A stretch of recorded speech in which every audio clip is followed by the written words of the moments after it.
আলহামদুলিল্লাহ নাহমাদুহু ওয়া নাস্তাঈনুহু ওয়া নাস্তাগফিরুহু ওয়া নু'মিনু বিহি ওয়া নাতাওয়াক্কালু আলাইহি ওয়া নাউযু বিল্লাহি মিন শুরুরি আনফুসিনা ওয়া মিন সাইয়্যাতি আ'মালিনা من يهده الله فلا مضل له ومن يضلله فلا هادي له ونشهد أن لا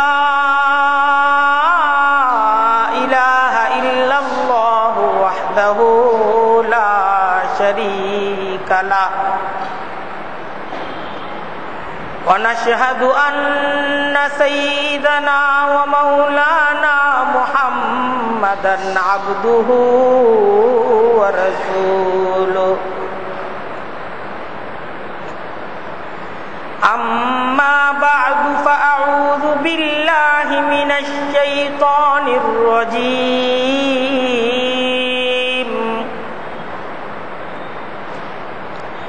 بسم الله الرحمن الرحيم وأن المساجد لله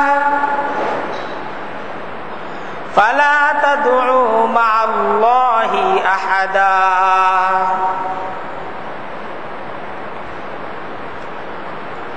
صدق الله العظيم وصدق رسوله النبي الكريم ونحن على ذلك من الشاهدين والشاكرين والحمد لله رب العالمين سبحانك لا علم لنا إلا ما علمتنا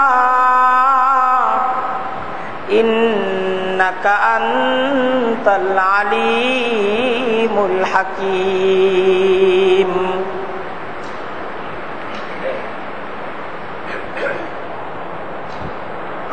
আল্লাহ তাআলার দরবারে লাখো কোটি শুকরিয়া জুমার আজানের পর নামাজের পূর্বের এই অতি ফজিলতপূর্ণ সময়টা দ্বীনি তালিমের এক ফিকিরকে কেন্দ্র করে আমরা কিছুটা সময়ের জন্য একত্রিত হইতে পারছি। দিল খুলে আল্লাহ তাআলার দরবারে আমরা শুকরিয়া আদায় করে বলি আলহামদুলিল্লাহ।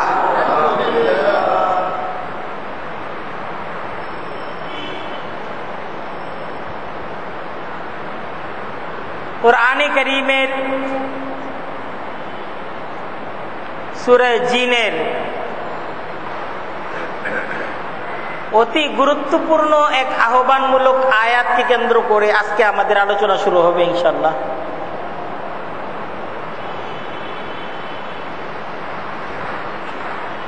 এই আয়াতে কারীমার মাঝে মহান রব্বুল আলামিন আমাদেরকে লক্ষ্য করে তিনি বলতেছেন ওয়া আন্নাল মাসাজিদা লিল্লাহ ওয়া আন্নাল মাসাজিদা লিল্লাহ। আল্লাহ বলতেছেন মসজিদগুলো হলো লিল্লাহ, এটা আল্লাহর জন্য, এইসব আল্লাহর ঘর। মসজিদগুলো কার ঘর? আল্লাহর ঘর। এই পৃথিবীতে যত মসজিদ আছে এই সমস্ত মসজিদগুলোর পরিচয় হলো এই সমস্ত মসজিদগুলো বাইতুল্লাহ, আল্লাহর ঘর। তো এই মসজিদগুলোর কাজ কি?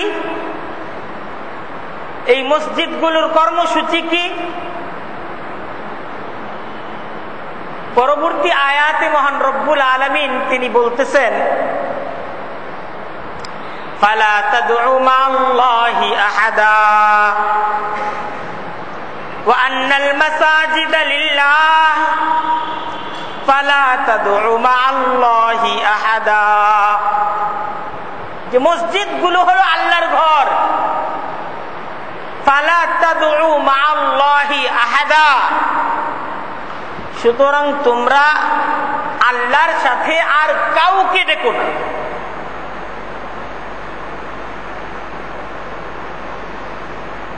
তোমরা এই মসজিদগুলোকে কেন্দ্র করে কাকে ডাকবে? আল্লাহকে ডাকবে। তোমরা আল্লাহ ছাড়া অন্য কাউকে ডাকবে না। আল্লাহ ছাড়া আর কারো কিছু দেওয়ার ক্ষমতা নাই। ক্ষমতাটা দেওয়ার ক্ষমতাটা একমাত্র কার? আল্লাহ। এখন আল্লাহর কাছে চাবো, কোথায় চাবো? আল্লাহকে কোথায় পাবো? তো আল্লাহ তাআলার সাথে বান্দার সম্পর্কটা, বান্দা যখন যেখানে চাইবে আল্লাহ তাআলা ওইখান থেকেই বান্দার ডাক শুনবে। তারপরও যদি বিশেষভাবে আল্লাহ তাআলার রহমত কোন বান্দা পেতে চায়,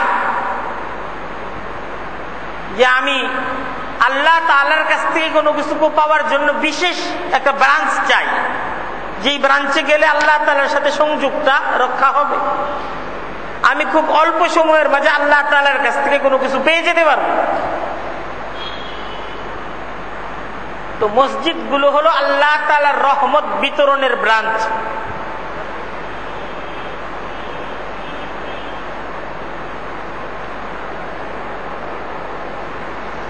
এই মসজিদগুলো কার ঘর? আল্লাহর ঘর। এই মসজিদগুলোকে কেন্দ্র করে ডাকতে হবে কাকে?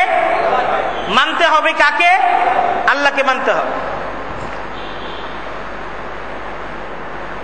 বাড়ি হলো শফিকের, সে বাড়িতে গিয়ে আমি যদি রাখি রফিক, তাহলে লোকেরা বলবে যে লোকটা মনে হয় ভুল করতেছে। শফিকের বাড়িতে গিয়ে যদি রফিক রফিক চিৎকার করি, তাহলে বাড়ির ভিতর থেকে দরজা খোলা হবে, বলা হবে যে ভাই এটা রফিক সাহেবের বাড়ি না, এটা শফিক সাহেবের বাড়ি, আপনি ভুল বলতেছেন, আপনি ভুলে এই বাড়িতে আসছেন, আমি শফিক, আমি রফিক না।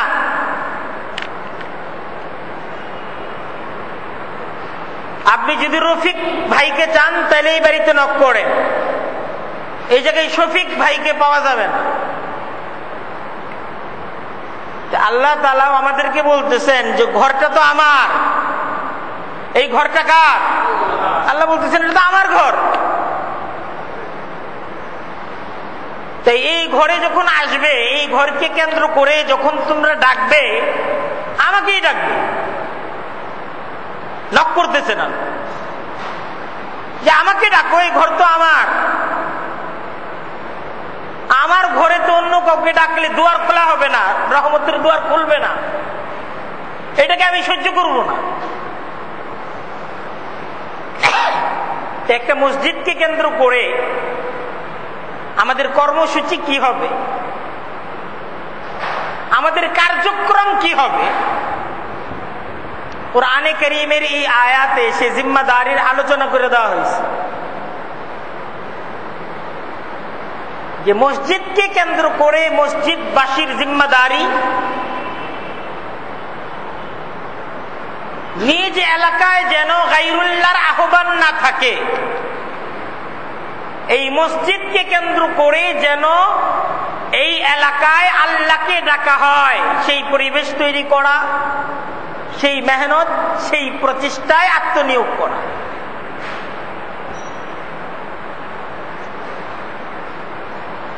এই এলাকার প্রত্যেকটা ঘরে ঘরে এই কথাটা, এই দাওয়াতটা পৌঁছে দিতে হবে। এই মসজিদের তরফ থেকে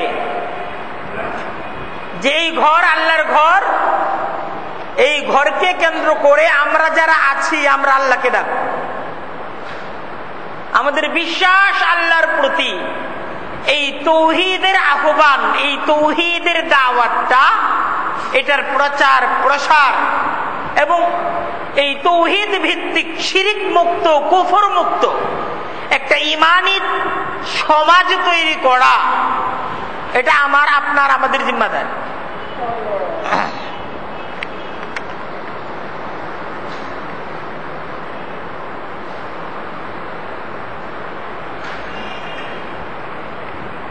মসজিদকে কেন্দ্র করে যেন আল্লাহকে মানার একটা সমাজ তৈরি হয়, যে সমাজের সকলেই আল্লাহকে মানে।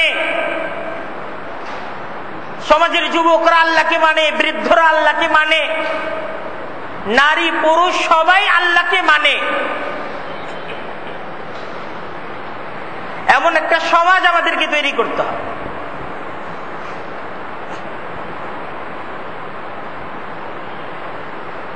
এটাই আমাদের মসজিদকে কেন্দ্র করে সকাল বিকালের কর্মসূচি। আমরা সকালবেলা বসবো, এই ফিকির নিয়ে বসবো যে আমরা কিভাবে আমাদের এই সমাজটাকে গড়ে তুলতে পারি। আবার বিকালবেলা বসবো, ঠিক একই কর্মসূচি নিয়ে বসবো যে আমরা কিভাবে আমাদের এই সমাজটাকে গড়ে তুলতে পারি। আমাদের এই মসজিদকে কেন্দ্র করে যেন আল্লাহ তাআলার অবাধ্যতা না হয়, এই মসজিদকে কেন্দ্র করে এই মহল্লার মাঝে যেন আল্লাহ তাআলার হুকুমকে পালন করা হয়। আমরা নিজেরা আল্লাহ তাআলার হুকুমকে মানবো, আল্লাহকে ডাকবো, আল্লাহর বন্দিগি করব এবং পূর্ণ এলাকাবাসী, পূর্ণ সমাজকে আল্লাহর বন্দিগির দিকে ডাকবো। এই ফিকির করতে ইনশাআল্লাহ আমরা রাজি আছি না? এই ফিকির আমাদের কি করতে হবে? এটা আমাদের সবার ফিকির। এই জিম্মাদারি আমাদের সবার জিম্মাদারি।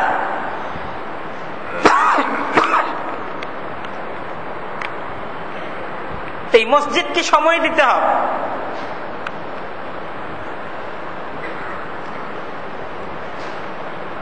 নবী করিম সাল্লাল্লাহু আলাইহি ওয়াসাল্লাম হাদিসের মাঝে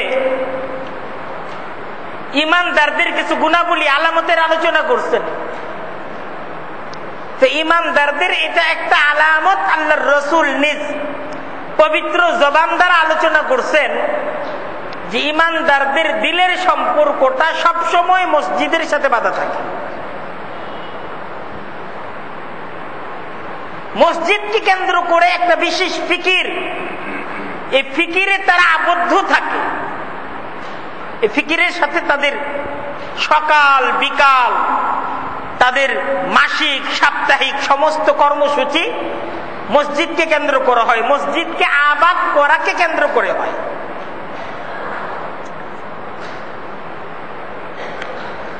প্যারা নবী সাল্লাল্লাহু আলাইহি ওয়াসাল্লাম হাদিসের মাঝে ইরশাদ করেন, আল মুমিনু ফিল মসজিদি কাসামাকিন ফিল মাই, যে মুমিন ব্যক্তি যখন মসজিদে থাকে এই সময়টা সে এত শান্তি অনুভব করে, যেমন একটা মাছ, এই মাছটা যখন পানিতে থাকে এই মাছটা ঠিক যেরকম প্রশান্তি অনুভব করে, মুমিন ব্যক্তি মসজিদে আসার পর ঠিক ওইরকম প্রশান্তি, ওইরকম শান্তি সে অনুভব করতে থাকে।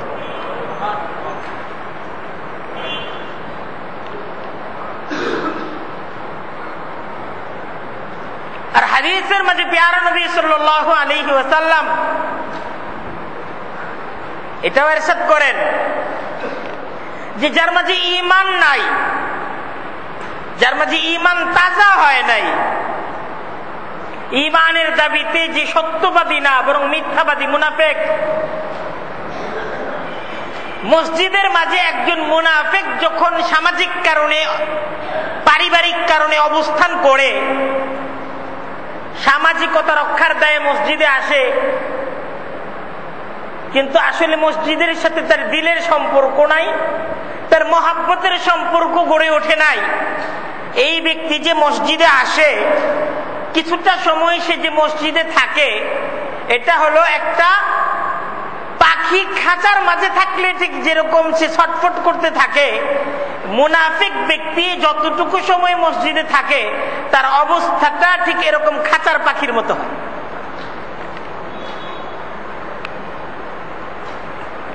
সে প্রচন্ড একটা অশান্তি, একটা জ্বালা, একটা কষ্ট সে অনুভব করতে থাকে, তার শরীরের মধ্যে আগুন ধরে যেতে থাকে।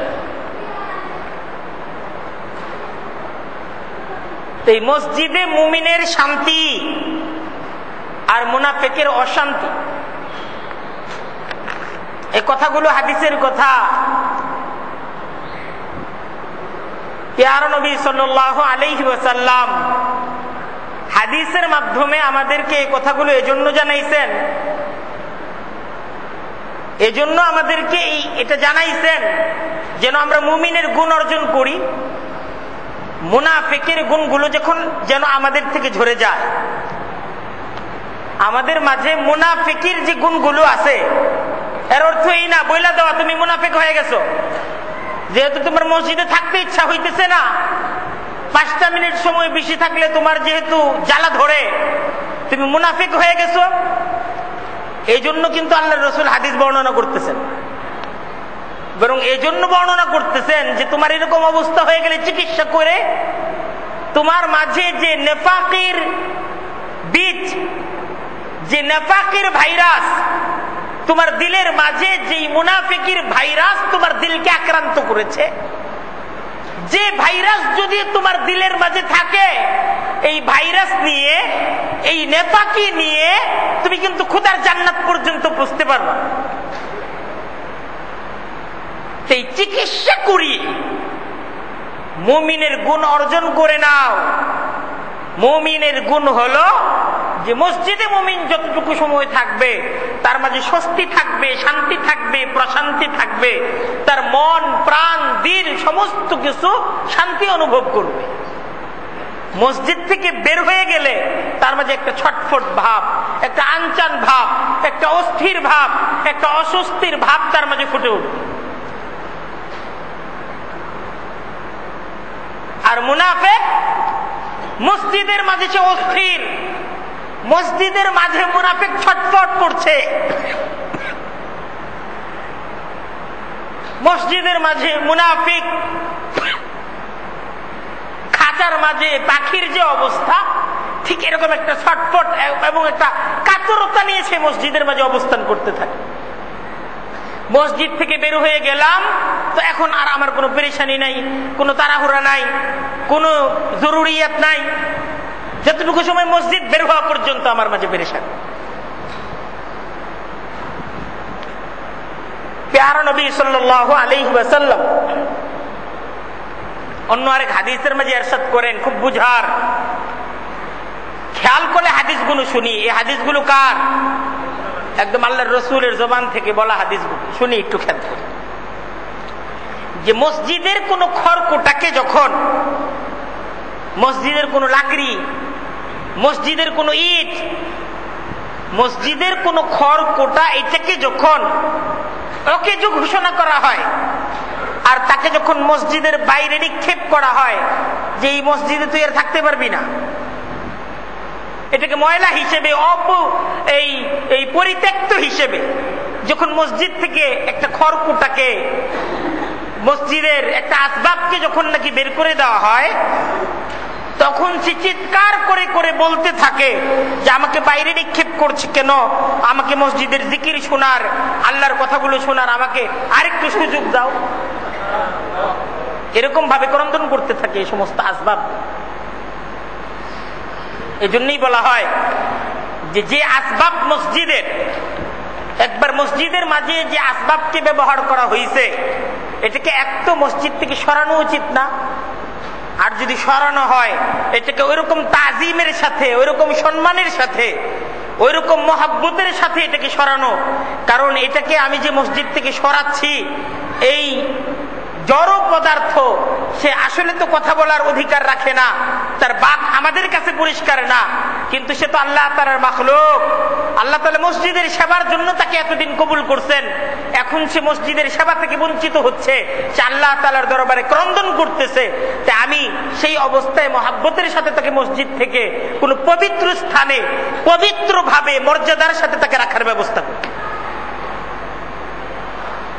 খাকো বাদো আবো আতিশ বান্দা আন্দে, বা মানো তো মুর্দা বা হক জিন্দা আন্দে। খাকো বাদো আবো আতিশ বান্দা আন্দে, বা মানো তো মুর্দা বা হক জিন্দা আন্দ। কবি বলতেছেন যে খাকো বাদো আবো আতিশ, যে তুমি মাটিটাকে মনে করো যে এই মাটিটা তো মুর্দা, তুমি বাতাসটাকে মনে করো এই বাতাসটা তো মুর্দা, এর কোনো জীবনী শক্তি নাই। পানিটাকে তুমি মনে করো এই পানিটা মুর্দা, এই পানির মাঝে তো কোনো জীবনী শক্তি নাই। আগুনটাকে তুমি মনে করো মুর্দা, এই আগুনের মাঝে কোনো জীবন্ত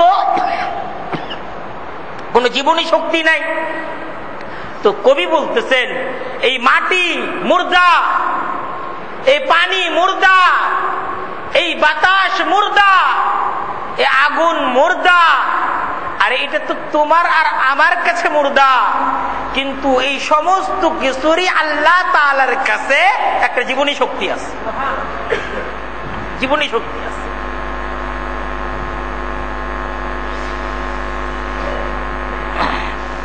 তাই মসজিদের আসবাব খুবই বরকতপূর্ণ আসবাব। মসজিদের প্রত্যেকটা আসবাবের সাথে মর্যাদার সম্পর্ক রাখা চাই, মহব্বতের সম্পর্ক রাখা চাই। মসজিদের জুতার বাক্সটাও বরকতপূর্ণ, ফজিলতপূর্ণ, সে মসজিদের খেদমত করতেছে।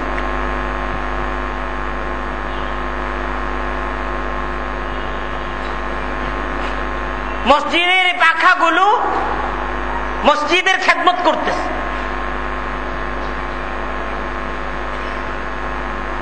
তা আল্লাহ তাআলা তার যে সমস্ত জিনিসগুলোকে মসজিদের খেদমতের জন্য কবুল করছে, এটা অবশ্যই ফজিলত এবং মর্যাদার দাবিদার।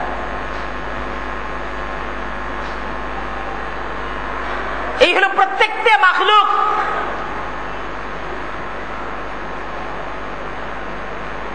তারা এই ধরনের মর্যাদার জন্য আল্লাহ তাআলার কাছে ক্রন্দন করে। তাই এই মসজিদের সাথে আমার আপনার আমাদের সম্পর্ক কেমন হওয়া চাই,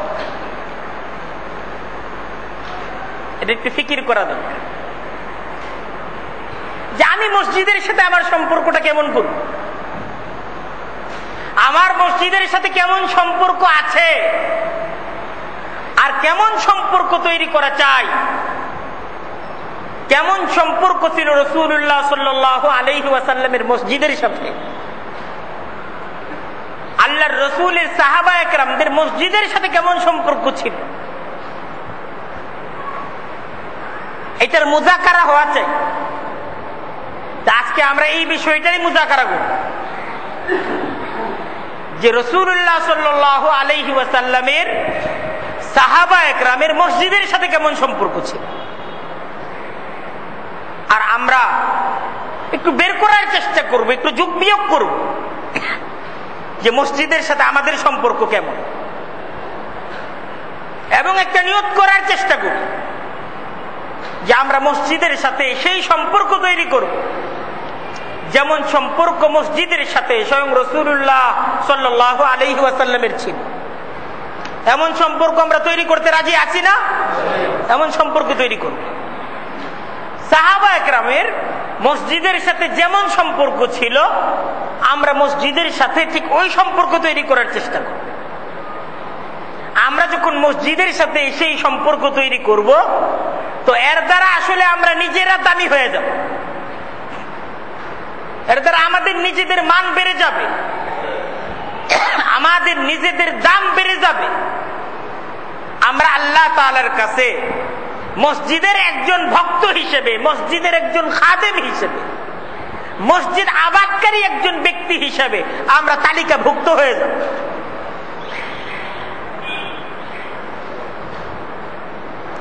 নবী করিম সাল্লাল্লাহু আলাইহি ওয়াসাল্লাম হাদিসের মাঝে ইরশাদ করেন, তোমরা যখন মসজিদে কদম রাখবে তখন তোমরা এই দোয়া পড়বে, আল্লাহুম্মা ইফতাহলি আবওয়াবা রাহমাতিক। মসজিদে যখন তোমরা কদম রাখবে তো প্রথম কোন কদমটা রাখতে হবে, বাম কদম না ডান কদম? ডান কদমটা রাখতে হবে। আমি মসজিদে প্রবেশ করতেছি, এই অনুভূতিকে জাগ্রত করি যে আমি মসজিদে প্রবেশ করতেছি, আল্লাহর ঘর।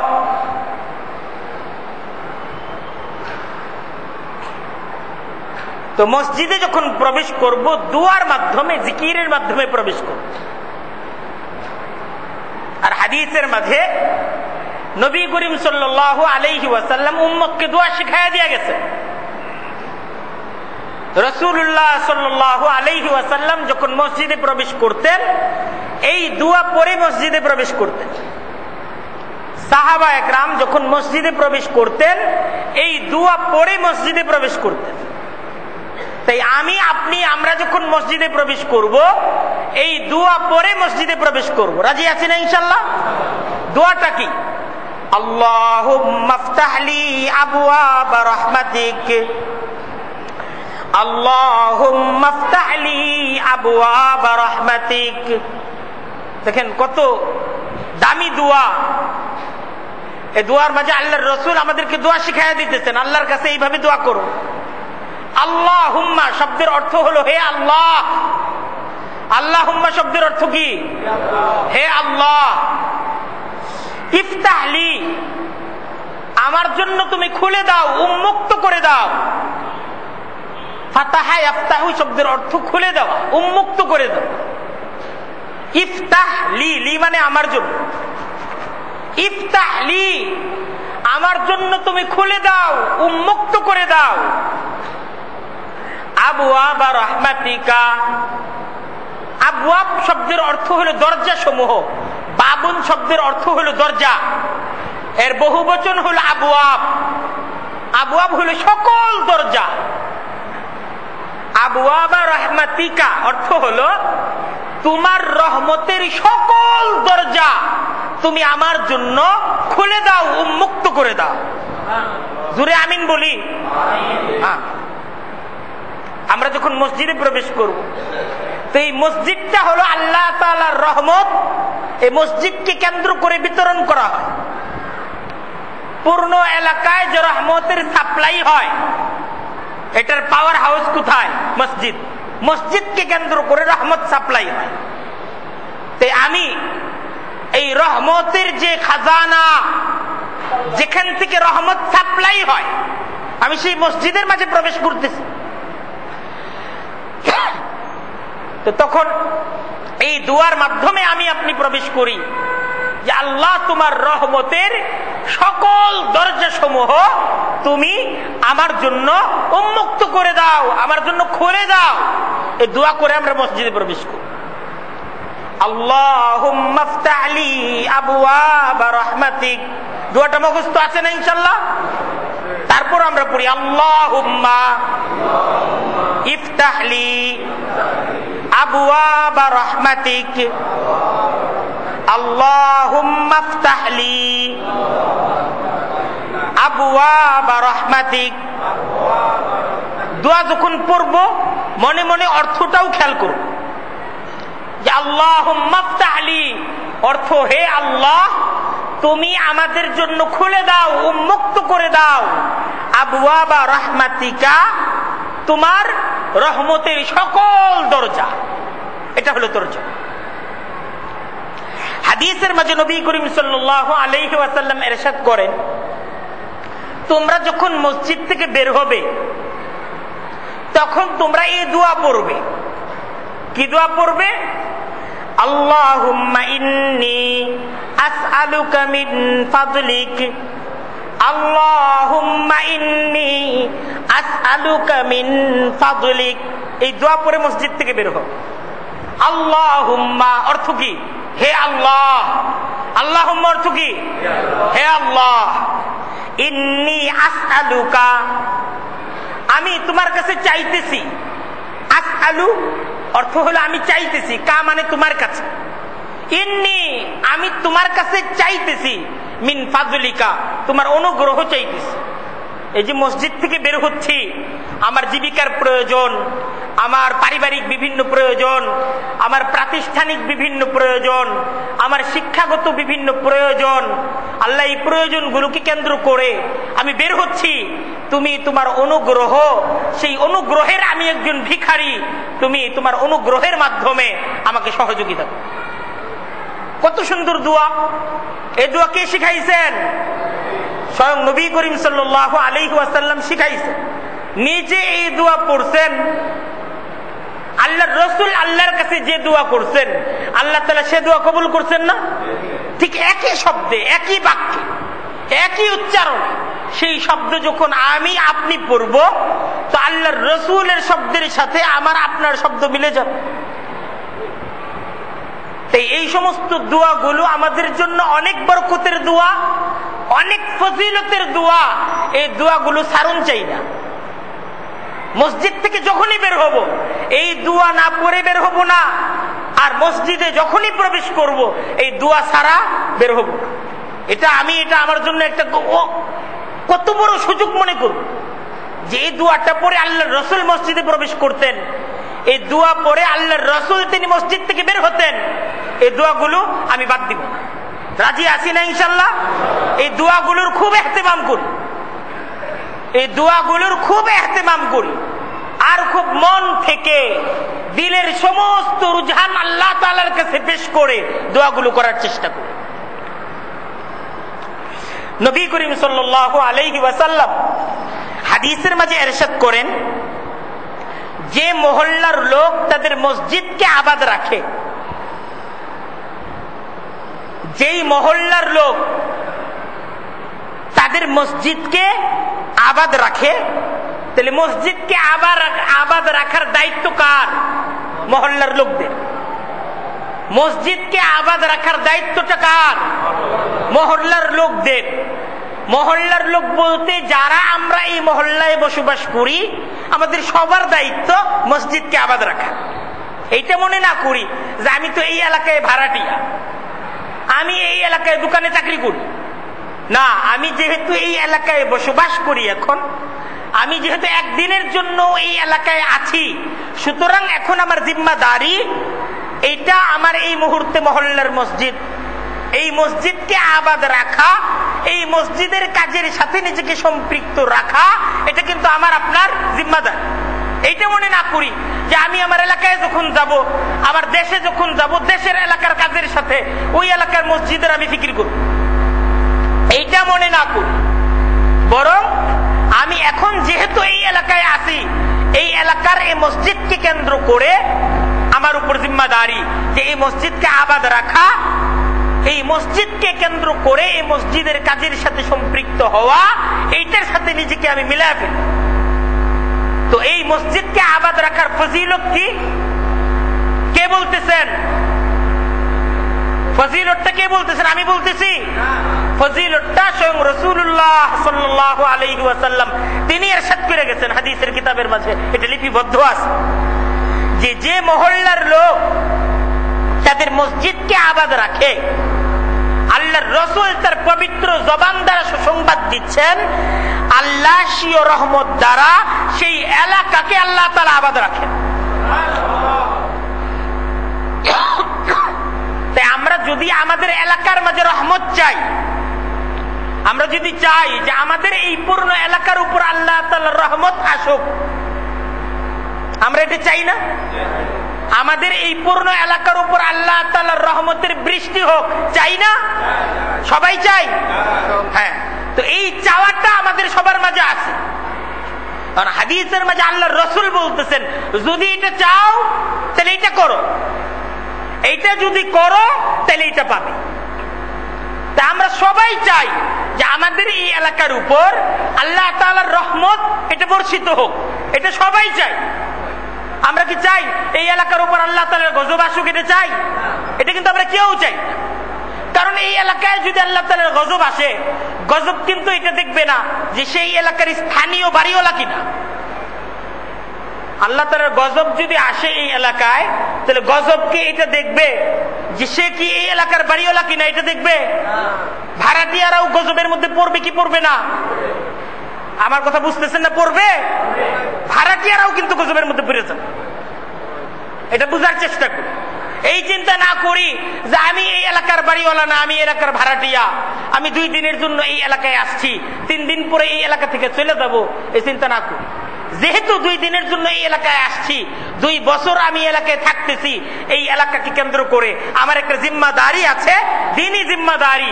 আর সেই জিম্মাদারি হলো মসজিদকে আবাদ করা। জিম্মাদারিটা কি? মসজিদকে আবাদ করা। আমি যখন এই এলাকায় থাকব, এই এলাকার মসজিদকে আমরা যখন আবাদ করব, তো আল্লাহ তাআলা তার রহমত দ্বারা এই পূর্ণ এলাকাকে আল্লাহ তাআলা আবাদ করবে। আর আল্লাহ তাআলার রহমত দ্বারা যখন আল্লাহ পূর্ণ এলাকাকে আবাদ করবেন, রহমতের বৃষ্টি যখন বর্ষিত হবে, আচ্ছা বলেন তখন কি শুধু বাড়িওয়ালারাই রহমত পাবে, না আমরা যারা ভাড়াটিয়া তারাও রহমত পাবো? সবাই রহমত পাবো। তো এই রহমত সবাই পাবো, কাজটাও সবাইকে করতে হবে।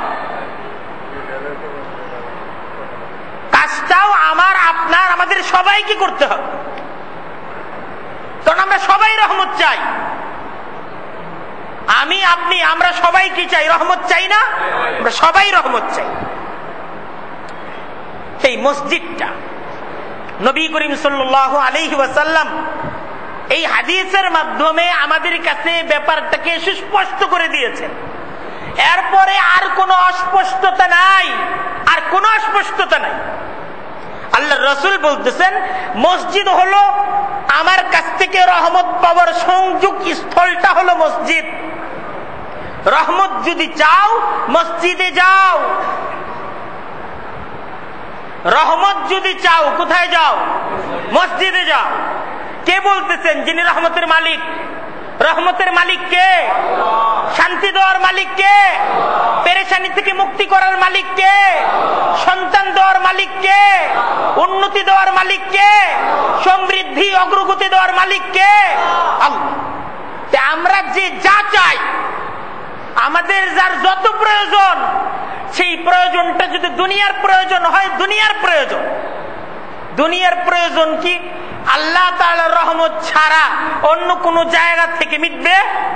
অন্য কারো মিটানোর ক্ষমতা আছে? নাই। আমরা দুনিয়া চাই আর আখিরাত চাই। দুনিয়া চাই আর আখিরাত চাই। চাইতে হবে কার কাছে? আল্লাহর কাছে চাইতে হবে। ভাই দুনিয়া চাওয়ার আর দুনিয়া কামাইয়ের জায়গা দোকান না। দোকানে বসলেই দুনিয়া কামাই হয় না, অফিসে বসলেই দুনিয়া কামাই হয় না। আল্লাহ তাআলার ফয়সালা, ফয়সালাটা কার তরফ থেকে আসে? আল্লাহর তরফ থেকে আসে। আর আল্লাহ তাআলার ফয়সালা, রহমতের ফয়সালাটা কোথা থেকে হয়? মসজিদ থেকে হয়।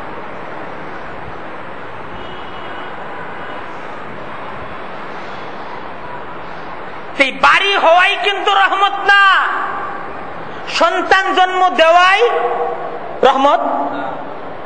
রহমতের ফয়সালা করে নিতে হবে। যারা বাড়ি তো করছি, রহমতের ফয়সালা কর। সন্তান তো হইছে, এই সন্তানটাকে রহমতের ফয়সালা হিসেবে কবুল কর। আর এই রহমতের ফয়সালাটা এটা মসজিদ থেকে নিতে হয়। মসজিদটা হলো সংযোগ স্থল। রহমত পাওয়ার মূল পাওয়ার হাউসটা কোথায়? মসজিদ। আল্লাহ তাআলা যুগে যুগে তার নবীদের মাধ্যমে মসজিদ আবাদ করাইছে। নবীদেরকে যখন পৃথিবীতে পাঠাইছেন, তো মসজিদ আবাদের দায়িত্ব কাদেরকে দিছেন? নবীদেরকে দিছেন। এই মসজিদ আবাদ করা কাদের কাজ? নবীদের কাজ। মসজিদ আবাদ করাটা কাদের কাজ? নবীদের কাজ। বুঝার চেষ্টা করুন জিনিসগুলো, বুঝার। কিছুক্ষণ আলোচনা শুনলাম, কিছু সুবহানাল্লাহ আলহামদুলিল্লাহ বলে চলে গেলাম, তা না। সিদ্ধান্ত নিতে হবে, নিজেকে একটা কাজ, একটা জিম্মাদারি বুঝতে হবে যে মসজিদ আবাদ করা এটা নবীদের কাজ। নবীরা মসজিদকে আবাদ করছেন। পেয়ারা নবী সাল্লাল্লাহু আলাইহি ওয়াসাল্লাম মদিনায় যখন আগমন করছেন, মদিনায় যখন গেছেন, সর্বপ্রথম কি কাজ করলেন? একটু চিন্তা করি আমরা। আলহামদুলিল্লাহ আমরা সবাই নবীর এতটুকু তো জানি ইতিহাস, যে মদিনা শরীফ যাওয়ার পর আল্লাহর রাসূল সাল্লাল্লাহু আলাইহি ওয়াসাল্লাম এত এত সাহাবা একরামদেরকে নিয়ে মদিনা শরীফ গেছেন। ওনার স্ত্রী সন্তান এদের থাকার ব্যবস্থা দরকার। এই সর্বপ্রথম গিয়া কি আগে ঘর করছেন? স্ত্রীদের থাকার ব্যবস্থা করছেন। স্ত্রীদেরকে এক জায়গায় মেহমান রাখছেন, মেহমান হিসেবে থাকছেন। সাহাবা একরাম ওনারাও বিভিন্ন বাড়িগুলোতে, আনসারী সাহাবা একরামদের বাড়িগুলোতে মেহমান হয়ে গেছে। মেহমান হিসেবে থেকে সর্বপ্রথম মদিনা শরীফে আল্লাহর রাসূল সাল্লাল্লাহু আলাইহি ওয়াসাল্লাম যে কাজটা করছেন, সেই কাজটা হলো মসজিদকে তৈরি করছেন, মসজিদকে আবাদ করছেন। তারপর থাকার ব্যবস্থা হয়েছে। মসজিদ তৈরির পর, মসজিদ আবাদের পর আল্লাহর রাসূল সাল্লাল্লাহু আলাইহি ওয়াসাল্লাম মসজিদের পাশে হুজরাখানা তৈরি করছে। আল্লাহ তাআলা আমাদের যাদেরকে রওজায়ে পাকের সামনে দাঁড়িয়ে প্যারা নবী সাল্লাল্লাহু আলাইহি ওয়াসাল্লামকে সালাম দেওয়ার তৌফিক দান করছে, আমরা এই জিনিসটা সচক্ষে দেখছি যে আল্লাহর রাসূলের যে মসজিদে নববী, এইটার যে সীমানা ছিল, সীমানার পাশে আল্লাহ রাসূল সাল্লাল্লাহু আলাইহি ওয়াসাল্লাম তিনি ওনার ঘরকে তৈরি করছেন। আর যে ঘরকে তৈরি করছিলেন, সেই ঘরেই আল্লাহ রাসূল সাল্লাল্লাহু আলাইহি ওয়াসাল্লাম চিরদিনের জন্য শায়িত আছে। আমরা সেখানে গিয়ে তাকে সালাম দিই। আল্লাহর রাসূল সাল্লাল্লাহু আলাইহি ওয়াসাল্লাম সর্বপ্রথম মসজিদে নববীকে নির্মাণ করার পর ওনার ঘর তৈরি করছেন। জীবনের শেষ মুহূর্ত পর্যন্ত, মদিনা শরীফ যাওয়ার পর সেই যে ঘরকে নির্মাণ করছেন, জীবনের শেষ নিঃশ্বাস ত্যাগ করা পর্যন্ত আল্লাহ রাসূল সেই ঘরেই থাকছেন। ঘর মেরামতের কাজ আর দ্বিতীয়বার হয় নাই। খুব বোঝার চেষ্টা করি, যেই ঘর একবার তৈরি হয়েছে, এই ঘরে পূর্ণ জীবন কাটায় দিচ্ছেন, ঘর মেরামতের ফিকির দ্বিতীয়বার করেন নাই। আল্লাহ রাসূল সাল্লাল্লাহু আলাইহি ওয়াসাল্লাম বিশ্ব বিজেতা একজন সেনাপতি ছিলেন। অজস্র সম্পদ আল্লাহর রাসূলের কাছে আসছে। সকালের সম্পদ বিকালের আগে বিলি হয়ে গেছে। সকালের সম্পদ বিকালের আগেই কি হয়ে গেছে? বন্টন হয়ে গেছে। একদিনের ঘটনা, আল্লাহর রাসূল সাল্লাল্লাহু আলাইহি ওয়াসাল্লাম মসজিদে নববীতে নামাজের জন্য দাঁড়ায় গেছে। মুয়াজ্জিনে রাসূল হযরতে বেলাল রাদিয়াল্লাহু তাআলা আনহু ইকামত দিচ্ছেন। ইকামত শেষ, আল্লাহর রাসূল সাল্লাল্লাহু আলাইহি ওয়াসাল্লাম আল্লাহু আকবার তাকবীরে তাহরিমা বলবেন, নামাজ শুরু হয়ে যাবে। এই অবস্থায় আল্লাহর রাসূল সাল্লাল্লাহু আলাইহি ওয়াসাল্লাম মসজিদের মুসল্লা ছেড়ে, মেহরাব ছেড়ে ঘরে চলে গেলেন। খুব দ্রুত ঘরে চলে গেলেন। কিছুক্ষণের মাঝে ঘর থেকে এসে আল্লাহর রাসূল নামাজ পড়ালেন সাহাবা একরাম জামাত সহকারে। নামাজের পর সাহাবা একরাম জানতে চাইলেন, হে আল্লাহর রাসূল, কি ঘটনা, কি জন্য ইকামতের পর আপনি ঘরে চলে গেলেন? আল্লাহর রাসূল সাল্লাল্লাহু আলাইহি ওয়াসাল্লাম নিজ অবস্থান সাহাবা একরামদের কাছে পরিষ্কার করলেন যে ইকামত যখন হয়ে গেছে, আমি যখন আল্লাহু আকবার বলবো, তখন আমার মনে পড়ে গেল যে আমার ঘরে এক দেরহাম আমার ঘরের মাঝে বিদ্যমান আছে, ঘরে রাখা আছে। আল্লাহর হাবিব আল্লাহর সাথে দেখা করবে, আর তার ঘরের মাঝে দিরহাম দিনার থাকবে, তা তো হয় না, আমি এটা দান করে আসলাম।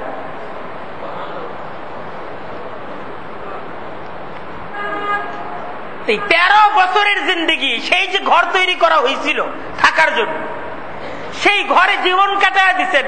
পারতেন ঘর মেরামত করতে, কিন্তু আল্লাহর রাসূলের জীবদ্দশায় মসজিদে নববী বারবার মেরামত হয়েছে, কিন্তু ঘর মেরামত হয়। আল্লাহর রাসূল মসজিদে নববী মেরামত করছেন। কিভাবে? মসজিদে নববীতে সুযোগ সুবিধা বৃদ্ধি করা যায়, এবং আল্লাহর রাসূলের জামানাতেই মসজিদে নববীর মেঝে, এই মেঝের মাঝে পাথর বিছিয়ে দেওয়া হয়েছে আল্লাহর রাসূলের জামানাতে।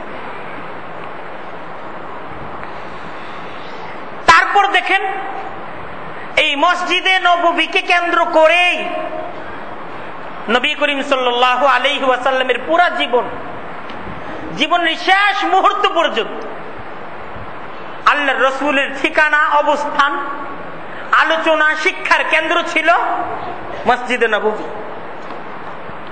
সাহাবা একরামদের জীবন এই মসজিদে নববীকে কেন্দ্র করে তাদের জীবন পরিচালিত হয়েছে। মসজিদে নববী নবী করিম সাল্লাল্লাহু আলাইহি ওয়াসাল্লাম আর সাহাবা একরামদের শুধু নামাজ পড়ার, শুধু আযানের পর মসজিদে এসে নামাজ পড়ার জায়গা ছিল না, বরং মসজিদে নববীকে কেন্দ্র করে আল্লাহর রাসূল এবং সাহাবা একরাম তাদের পূর্ণ জীবন পরিচালিত হইত। দিন শিক্ষা, দিন শিক্ষাদান, এটার কেন্দ্র ছিল মসজিদে নববী। আল্লাহর রাসূল সাল্লাল্লাহু আলাইহি ওয়াসাল্লাম এই মসজিদে নববীতে কিছু সংখ্যক সাহাবা একরাম, যাদের সংখ্যা কম না, প্রায় 200-র মতো, যাদেরকে আসহাবুস সুফফা বলা হয়, তারা সার্বক্ষণিক মসজিদে নববীতেই থাকতেন। আল্লাহর রাসূল ছিলেন তাদের শিক্ষক, আর তারা ছিলেন আল্লাহর রাসূল সাল্লাল্লাহু আলাইহি ওয়াসাল্লামের ছাত্র।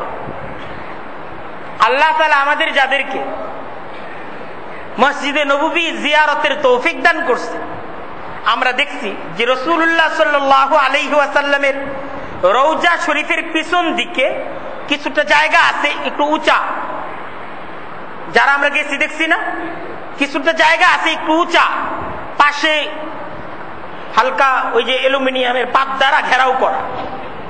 এই জায়গাটা ছিল আসহাবুস সুফফা, তারা এই জায়গায় থাকতেন, এবং আসহাবুস সুফফা তারা এই জায়গায় সার্বক্ষণিক থেকে আল্লাহর রাসূলের কাছ থেকে শিক্ষা গ্রহণ করতেন, মজলিস হইতো সবসময়। হযরত আবু হুরায়রা রাদিয়াল্লাহু তাআলা আনহু, যিনি প্রায় ৫,৫০০ হাদিস তিনি বর্ণনা করতেন আল্লাহর রাসূলের জীবন সম্পর্কে, সেই আসহাবুস সুফফার ছাত্র হযরত ইবনে মাসউদ রাদিয়াল্লাহু তাআলা আনহু অসংখ্য হাদিস যিনি বর্ণনা করছেন, সাহাবা একরামদের মাঝে যিনি ফকিহের মর্যাদায় অধিষ্ঠিত ছিলেন, সেই আসহাবুস সুফফার ছাত্র। সেই আসহাবুস সুফফার ছাত্র তো একজন দুইজন না, সেই আসহাবুস সুফফার ছাত্র ছিল প্রায় ১৫০ থেকে ২০০-র মতো।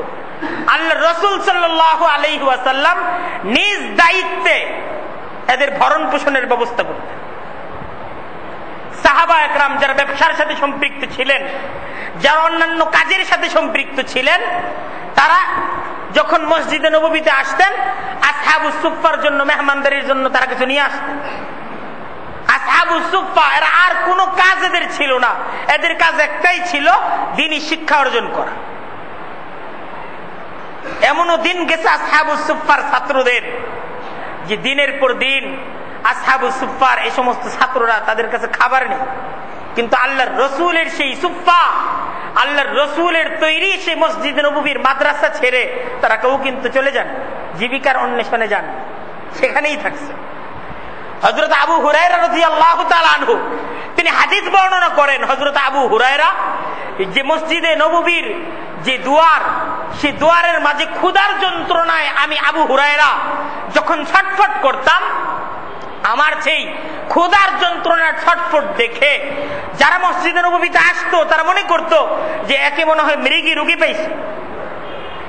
তো এই মৃগী রোগী পাইছে, এই জন্য তারা আমাকে পাড়াইতো, পাড়ায়া যাইত। অথচ আসলে আমি তো মৃগী রোগী ছিলাম না, আমি আসলে ক্ষুধার যন্ত্রণায় এইভাবে আমি ছটফট করতাম। তো এইভাবে মসজিদে নববীকে কেন্দ্র করে সাহাবা একরামদের ত্যাগ ছিল, সাহাবা একরামদের কুরবানি ছিল। সেই ত্যাগ আর কুরবানির বিনিময়ে আজকে কিন্তু আমরা মুসলমান, আজকে আমরা মুসলমান।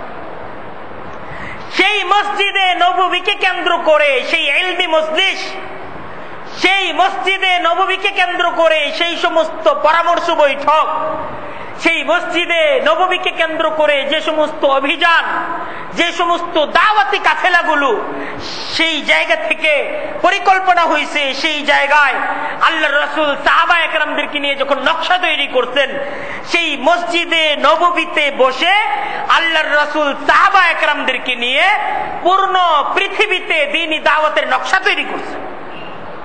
পূর্ণ পৃথিবীর নকশা তৈরি হয়েছে সেখান থেকে।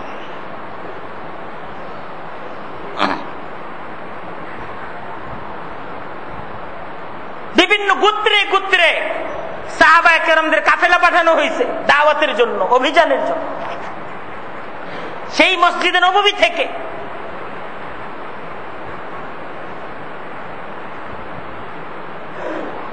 এলাকায় এলাকায়, বাড়িতে বাড়িতে সাহাবায়ে কেরামদের কাফেলা গেছে, দ্বীনি দাওয়াতকে নিয়ে কাফেলা গেছে। এই সার্বক্ষণিক মসজিদে নববীকে কেন্দ্র করে সাহাবায়ে কেরাম জিম্মাদারি পালন করতেন। আল্লাহর রাসূল সে জিম্মাদারির শিক্ষা সাহাবায়ে কেরামদেরকে, সে জিম্মাদারির শিক্ষা আল্লাহর রাসূল শিখায় গেছে। আল্লাহর রাসূল সাল্লাল্লাহু আলাইহি ওয়াসাল্লাম যখন এই মসজিদ তৈরির ইচ্ছা করলেন, স্থান মনোনীত করলেন কোথায় মসজিদ তৈরি হবে, তো মসজিদে নববীর বর্তমান যে জায়গাটা, এইটা 2 এতিম বালকের ছিল, জমি ছিল।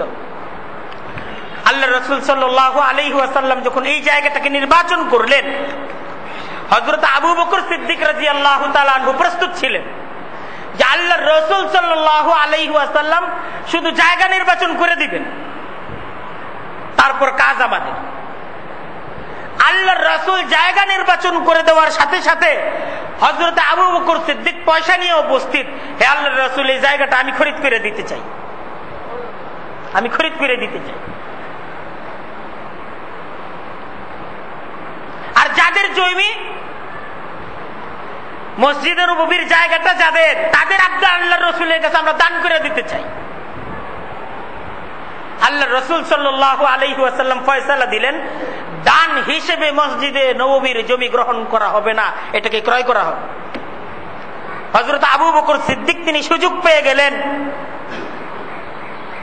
হযরত আবু বকর সিদ্দিক সাথে সাথে মূল্য পরিশোধ করে দিলেন।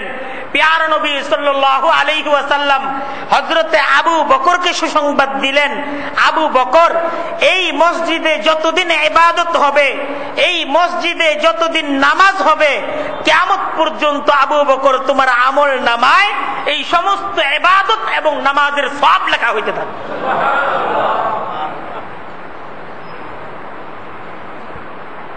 কত বড় ফজিলত হযরত আবু বকর সিদ্দিক পেয়ে গেলেন।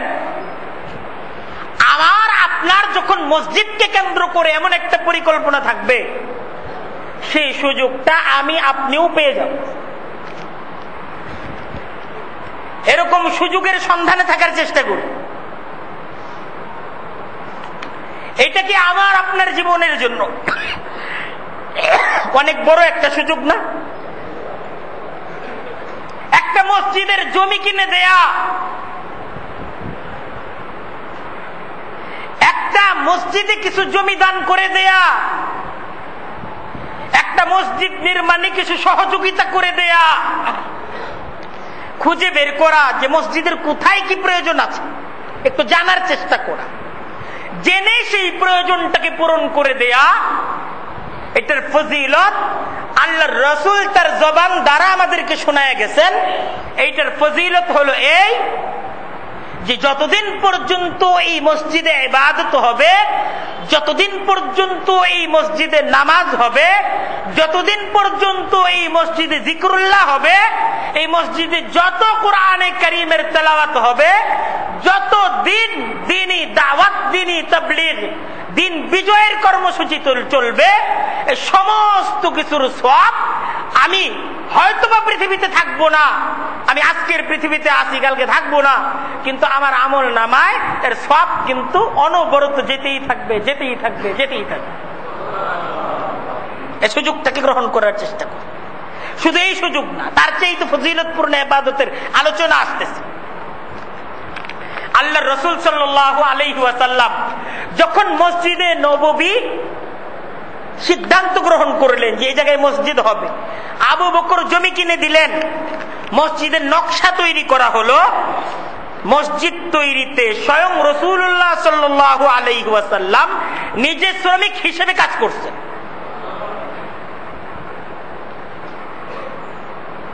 যখন মসজিদে নববীর কাজ চলতেছিল,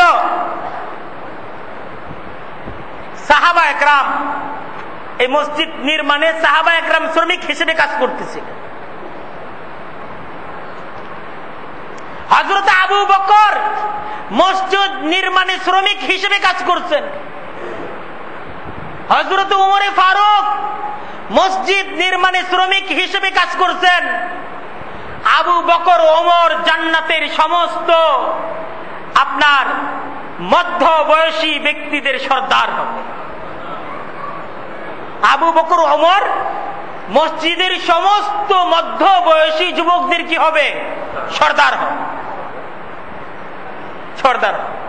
সেই আবু বকর ওমর মসজিদে নববী আল্লাহর রাসূল যখন মসজিদ নির্মাণের জায়গা মনোনয়ন করছেন, আবু বকর ওমর নিজে কাজ করছে, নিজেরা পাথর উঠাইছে। মসজিদ আবাদ। আজকে যখন বাড়ি তৈরি হয় আমরা নিজেরা পানি দেই, নিজেরা সাহায্য করি, নিজেরা শ্রমিক হিসেবে সহযোগিতা করি, কিন্তু মসজিদ নির্মাণে আমরা এই ইবাদতটাকে ভুলে গেছি। অথচ আল্লাহর রসুলের সাহাবা একরামদের আমল কি ছিল? তারা ঘর তৈরিতে শ্রমিক হিসেবে কাজ করছেন, মসজিদ তৈরিতে শ্রমিক হিসেবে কাজ করছেন। সাহাবা একরাম হাদিসের মধ্যে সুস্পষ্ট বর্ণনা, মসজিদে নববী যখন নির্মাণ হচ্ছে, সাহাবা একরাম একটা একটা করে পাথর তারা তুলে তুলে আনতেছিল, অন্যরা ফিট করতেছিল। আল্লাহ রসুল সাল্লাল্লাহু আলাইহি ওয়াসাল্লাম দুইটা করে পাথর আনতেছিলেন, এক একবার যাইতেছিলেন, দুইটা করে পাথর আনতেছিলেন। একটু বুঝার চেষ্টা করি, এটা আসলে শ্রমিক হিসেবে কাজ করা না। কি মহাব্বত, কি ভালোবাসা, আর কি মমতা তারা। নবী করিম সাল্লাল্লাহু আলাইহি ওয়াসাল্লাম, সাহাবা একরাম আল্লাহর ঘর মসজিদকে তৈরি করতেছে। তারা এটা চিন্তা করছেন আল্লাহর ঘর তৈরি করতেছে। কার ঘর তৈরি করতেছি? আল্লাহর ঘর তৈরি করতেছি। এই আল্লাহর ঘর তৈরিতে আমার শ্রম, আমার অর্থ, এটা যতটুকু দিতে পারলাম ততটুকুই তো কামাই করলাম। এটাকে কামাই মনে করছেন? আজকে আমরা ঘর যখন তৈরি করি ওটাকে কামাই মনে করি। মসজিদ তৈরিটাকে মনে করি দিয়া দিলাম, নিলাম, এটা মনে করি না, দিছি। এই মসজিদে এই পরিমাণ দিছি, এটা আমরা আলোচনা করি। আসলে তো আমি দেই নাই, আমি এই মসজিদের কাছ থেকে এই পরিমাণ নিছি। নিছি না দিছি? নিছি। এই মসজিদকে এই পরিমাণ সহযোগিতা করার সুযোগ আমি পেয়েছি, এইটার হিসাব করি আমি কতটুক পাইছি। সাহাবা একরাম তো প্রতিযোগিতা করছেন, ঘরের সমস্ত সম্পদ এনে আল্লাহর রাস্তায় খরচ করে দিয়েছেন। এটা মনে করেন নাই যে দিছি। ঘরে যেটা রাইখা আসছে এটাকে মনে করছে রাইখা আসছে, মসজিদে যেটা নিয়ে আসছে এটাকে তারা মনে করছে নিয়ে আসছি, এটাকে তারা মনে করছে নিয়ে আসছি। আমি আপনি কিন্তু যাচ্ছি, আমি আর আপনি কিন্তু থাকছি না, আমি আপনি যাচ্ছি না, যাচ্ছি। আমার আপনার সামনে অনন্ত অসীম এক জীবন, যে জীবনের শুরু আছে শেষ নাই। আজকে একটা মসজিদ তৈরিতে, একটা মসজিদ আবাদে আমি আপনি যতটুকু নিয়ে আসব ততটুকু আমি আর আপনি নিয়ে যাব, আর যতটুকু রেখে আসব বাড়িতে, প্রতিষ্ঠানে, ওইটা রেখেই যাব। ওইটা আমি আর আপনি নিয়ে যেতে পারবো।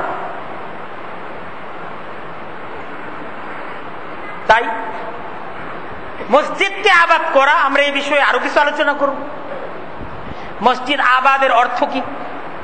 সাহাবা একরাম শুধু ইট পাথরের মসজিদ তৈরি করেই কি তাদের কাজকে সমাপ্ত করছেন? না, এই মসজিদকে কেন্দ্র করে আমাদের উপর একটা জরুরি দিনই জিম্মাদারি আল্লাহ তাআলার তরফ থেকে আমার আপনার উপর আছে, যে জিম্মাদারিটা আমাকে এবং আপনাকে পালন করতে হবে। আমরা সিদ্ধান্ত গ্রহণ করি আমাদের এই মসজিদটা আমাদের এই এলাকার জন্য, আমাদের জন্য আল্লাহ তাআলার তরফ থেকে অনেক বড় একটা নিয়ামত। এটা নিয়ামত না? এই মসজিদটাকে আল্লাহ তাআলার একটা রহমত আমরা কি মনে করি না? এই মসজিদটা আল্লাহ তাআলার একটা রহমত। এই মসজিদকে কেন্দ্র করে এই এলাকায় রহমত বিতরণ হয়। তাই আমি এবং আপনি, আমরা এই মসজিদকে কেন্দ্র করে কিভাবে আমরা কিছু নিজেদেরকে অগ্রসর করতে পারি, নিজেরা কিভাবে এই মসজিদ থেকে নিতে পারি, এটা নিয়ে আমরা একটু ভাবার চেষ্টা করি, আমরা কিছু পরিকল্পনা তৈরি করি। আল্লাহ তাআলা আমাদের সকলকে ঠিক সেই পরিকল্পনা, সেই ভাবনা ভাবার তৌফিক দান করুক যে ভাবনা আল্লাহর রাসূল এবং সাহাবা একরাম তারা ভেবেছেন, যে ভাবনার উপর তারা তাদের জীবনকে পরিচালিত করেছেন। ওয়া আখিরু দাওয়ানা আনিল হামদুলিল্লাহি রাব্বিল আলামিন।